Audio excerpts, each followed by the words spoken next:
Kapag ang edad mo ay 50 years old pataas, i-enjoy mo na ang buhay. Lalo na't kapag nakatapos na ang iyong anak, tapos na yung paghihirap mo na yung malakas ka pa upang sila makaipon, upang itaguyod yung mga responsibilidad na meron ka.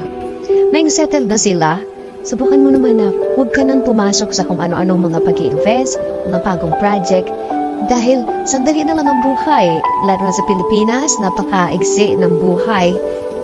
Pilitin mo na yung mga natitirang mga taon ay ikaw naman ang asikasuhin mo, yung sarili mo naman.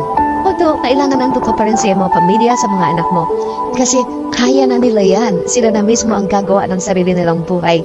Hindi mo na sila kailangan problemahin pa dahil nagawa mo na ang lahat para sa kanila. Pilitin mong mag-travel, pilitin mong makakita ng mga bagong kaibigan na sisiguraduhin mo na magiging masaya ka. Mag-invest ka rin sa iyong kalusugan. At kung pwede pa, kung malimbawa single ka, kung kayang pa at gusto mo pa, mag-invest ka rin sa iyong emotion.